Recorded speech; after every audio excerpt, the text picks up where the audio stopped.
Good morning, good afternoon, good evening, whatever time it is. Wherever you happen to be right now, I'm Mike Voories, and this is the Business Resources One podcast.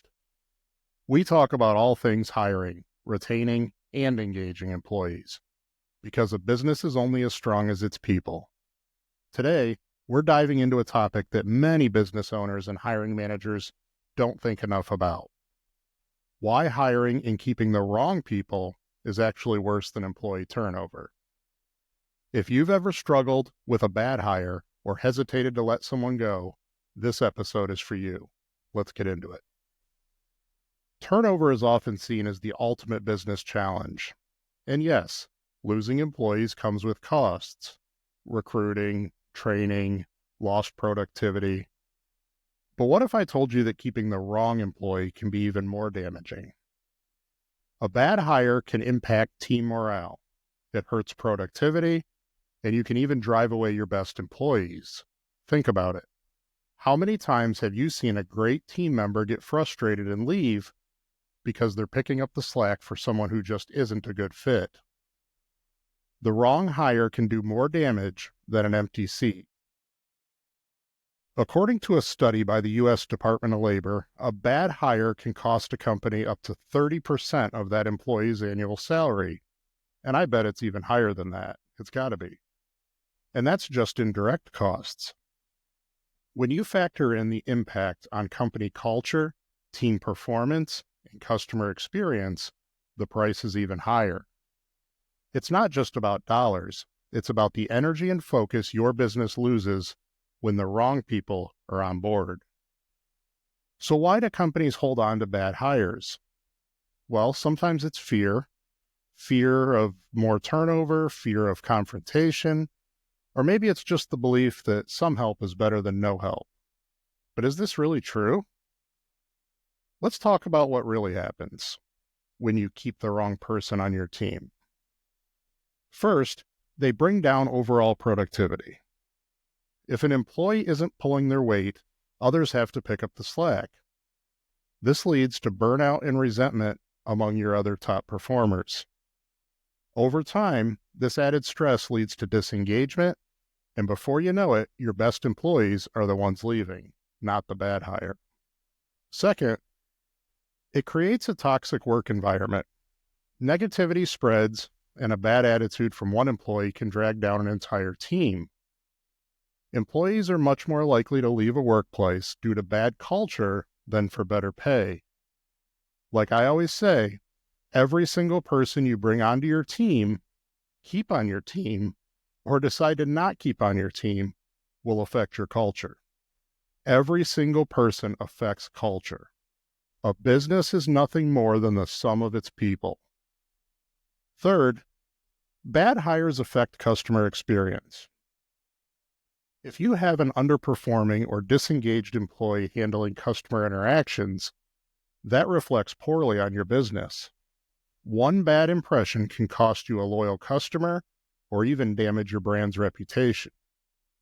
And in today's digital world, all it takes is one negative review or social media post to cause long-term damage. And let's not forget the missed opportunities.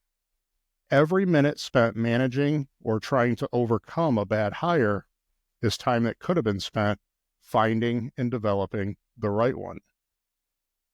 Not only does a bad hire hold back their own role, but they also create bottlenecks and roadblocks for the entire team. When you finally do replace them, you'll likely wonder why you didn't make the change soon. So what can you do? The first step is recognizing the signs of a bad hire. Watch for these red flags: lack of accountability or ownership in their role, consistent underperformance despite coaching, negative impact on team dynamics, resistance to feedback and improvement, frequent excuses or blame shifting, maybe minimal enthusiasm or engagement with company goals. Hey, if you notice these warning signs, act quickly. Don't let fear keep you from making tough decisions.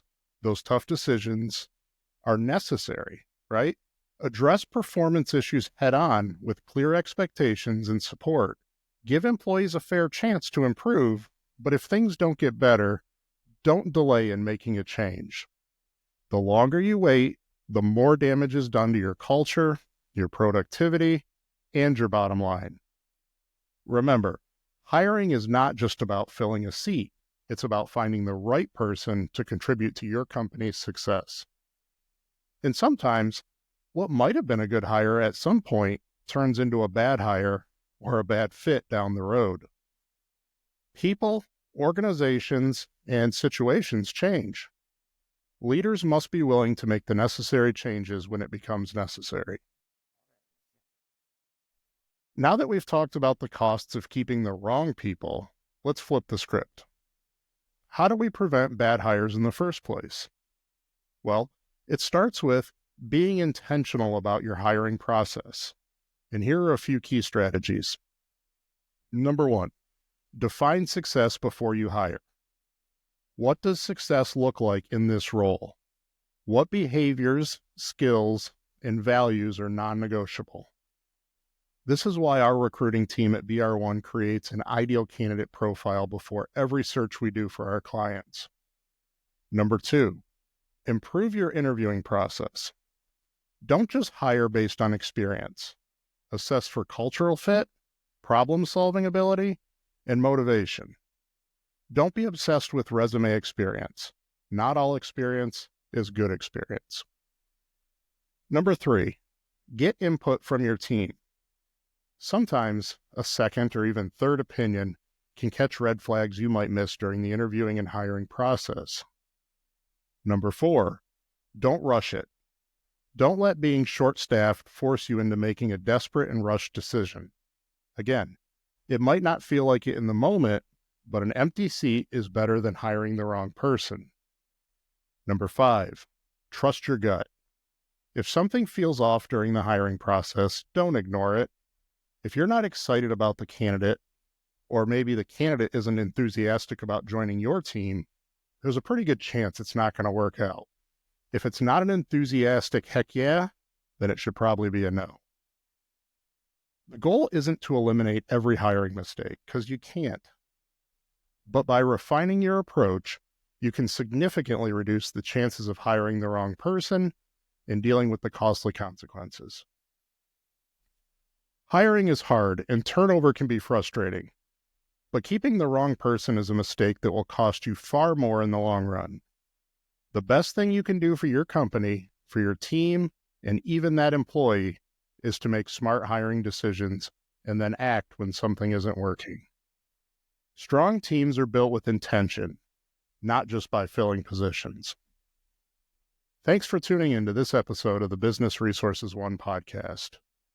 If you found today's discussion helpful, be sure to subscribe wherever you enjoy content: YouTube, Apple Podcasts, Spotify, and share it with your network. Got a business challenge you'd like me to cover? Send me a message. I'd love to hear from you. Until next time, keep building a strong and engaged team.